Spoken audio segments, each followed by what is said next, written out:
So that's the front entrance over there. So this is the first chamber.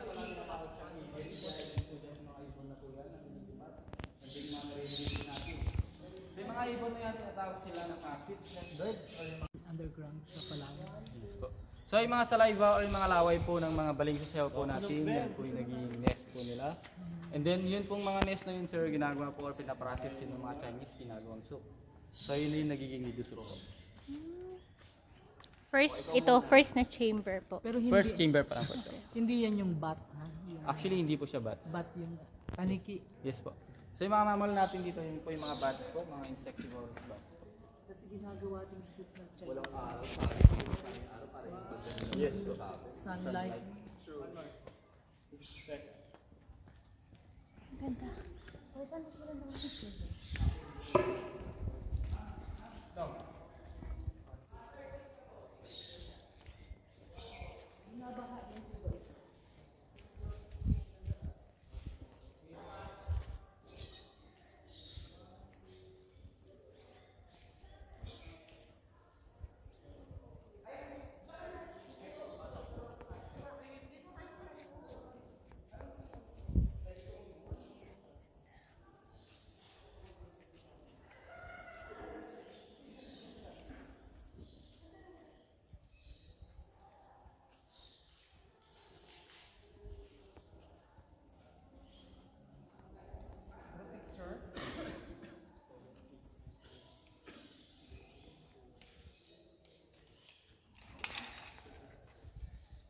So sa ngayon po, ito yung second chamber ng Calao Cave natin. So ang first chamber po pala ng cave natin is dun po sa area na yun. And then ito na rin po yung second chamber ng cave. Tinatawag namin itong divine area. Dahil po dito sa may chapel po natin. And then itong chapel and then yung steps naman dun sa pababa po dun. Na-develop po ito noong August 27 year 1972 by our late Governor Teresa Javier Dupaya. So si Javier Dupaya is dating governor po dito sa may Cagayan. And then yung cave po natin, ang nakadiscover po dito sa Calao Cave, si Franklin Theodore Roosevelt Jr. noong year 1932 naman po. Po mismo sa chapel, nag-shooting na si John Lloyd Cruz and then Bea Alonzo nung pinikulang ng stress po. And then yung chapel po natin, nagkakandak kami ng mass dito before every first Saturday of the month. So nangyayari lang po yung misa namin dito dati, once a month lang po.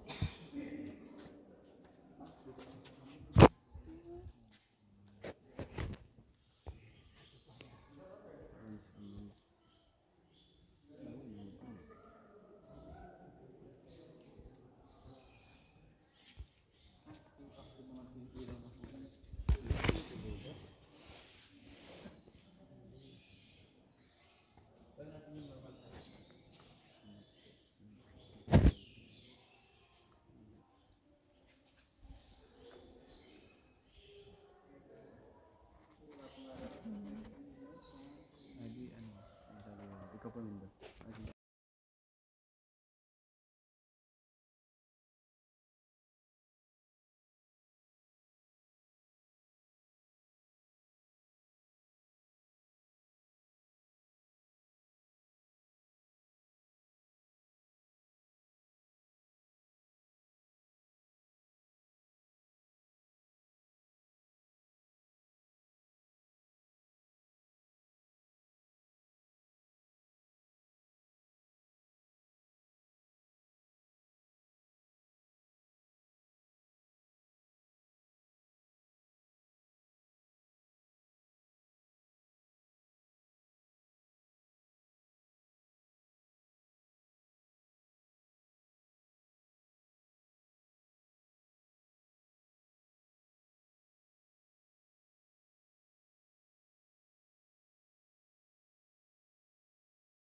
skylight po natin or yung taas po ng butas, may taas po siyang 162 feet. Mula sa taas hanggang sa baba po yan. Yan. And then yan na rin po yung first natural skylight ng cave po natin, mga sir. Okay, dito po tayo, dito po kasi yung dadaanan natin. So, remind lang po na naka-open yung mga ilaw ng phones po natin. Okay po. So, what's your step lang po?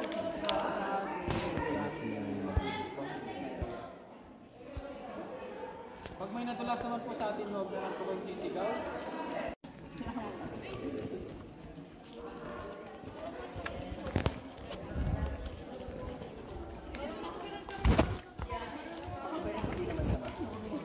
Sa mababaw.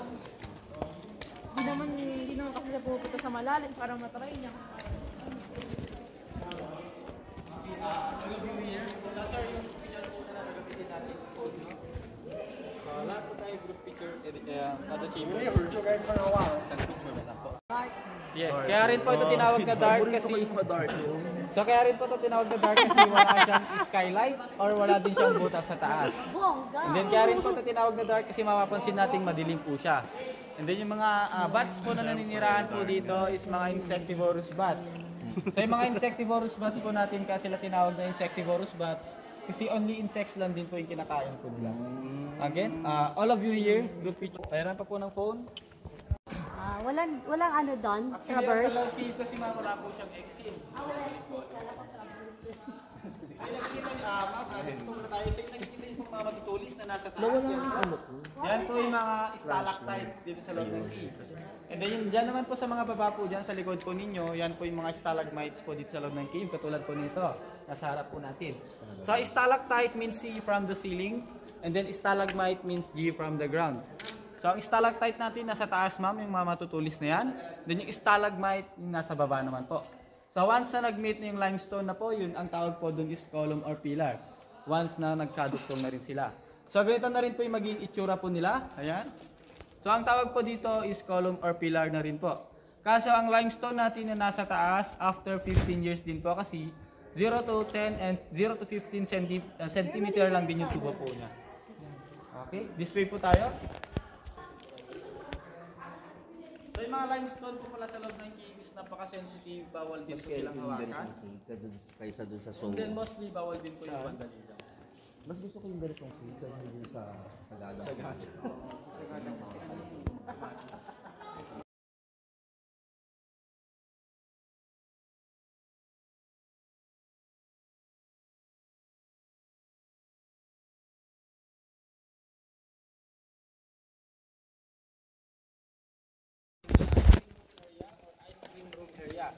So kaya rin tayo tinawag na cream area dahil sa tatlong scoop po ng ice cream na rock formation. So parang melting ice cream din po yan kasi parang nalulusaw po yan pababa. Then yung ice cream po natin may tatlong flavor po yan. Matcha and then vanilla milk po. May free taste po yan, ma'am and sir. Kasi mga limestone sa loob ng cave, bawal po silang hawakan, pero pwede lang silang dilaan. Oh my God. Joke lang po. Okay, display po tayo, ma'am sir. And then din naman po sa may right side po, kita niyo po yung rock formation ng Three Kings formation po natin, yung parang apat na nakatayo na yan. Ayan din sa baba, nakikita po natin, ma'am, hindi. This one, yan, yung tatlo or apat na po yan. So kaya rin po yung naging Three Kings formation kasi yung first one is offering, second one is kneeling, and then the last one is riding in the camel po. Parang nakaride po siya sa camel. And then yung ulo ng camel natin, yun po yung tatlong nakatayo. Okay, let's proceed po dito. Taas po tayo.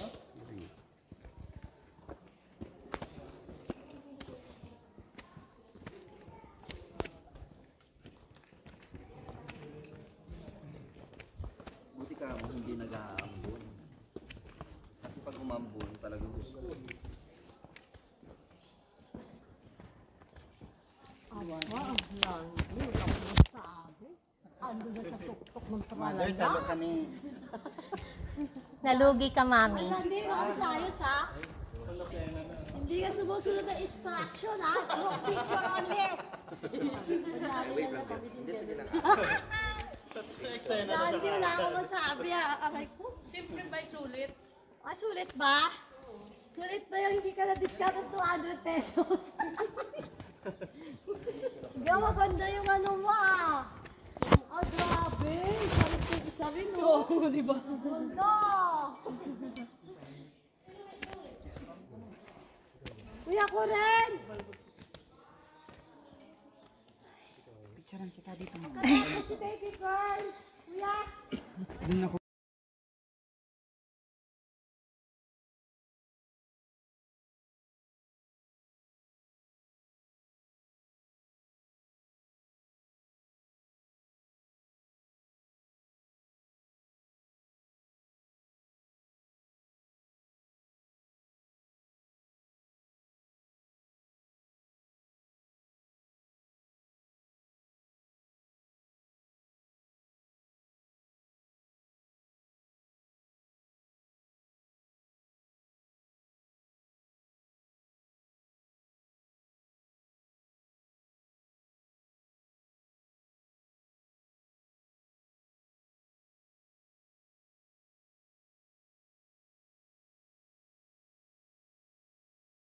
Vandalism po. Yes, kaya rin po may bagong implement or bagong rules dito sa Calauquin na kada papasok na guest or tourist, dapat po talaga may tour guide. Para rin po ma-preserve itong Calauquin kasi noon binababoy nila itong scene, kaya ano ginagawa po nila nung wala pa pong page. Anong tawag dito, kuya? Sabi mo? Crystallized limestone po. So yung nakita niyo pong itong fourth chamber, yung shape po niya parang heart shape po yan. Yan. And then doon naman po makita niyo po yung formation po ng angel wing or multi-stack. Ay, di puta.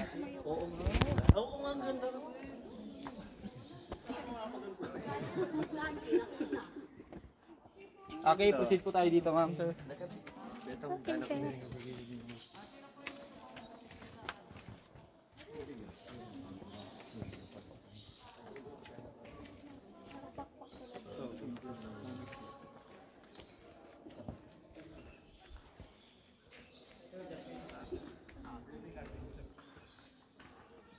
So, gaganito kasi po.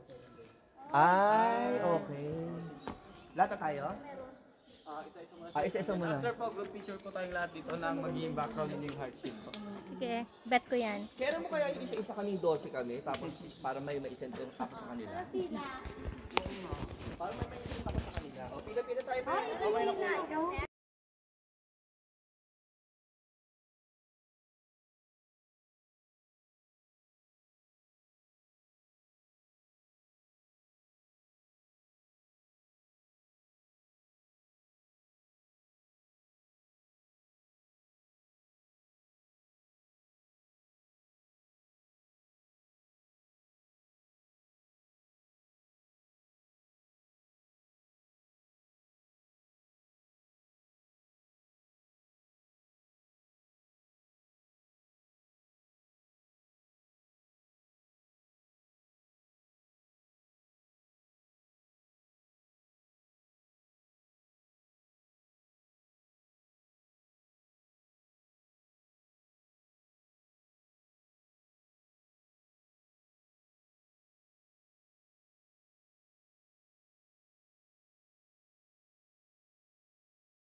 Doon na lang po kayo, ma'am.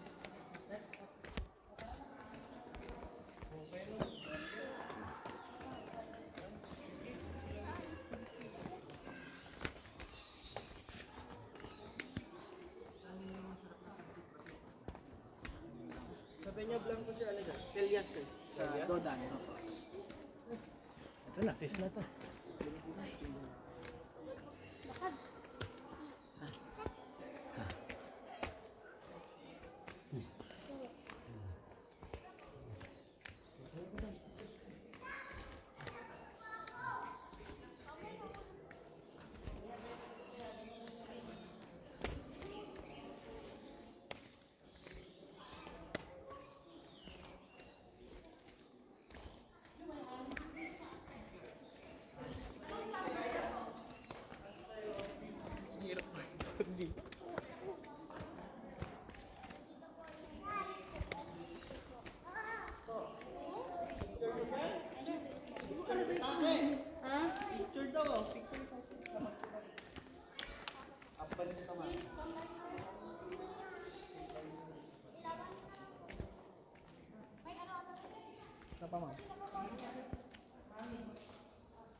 Ayan.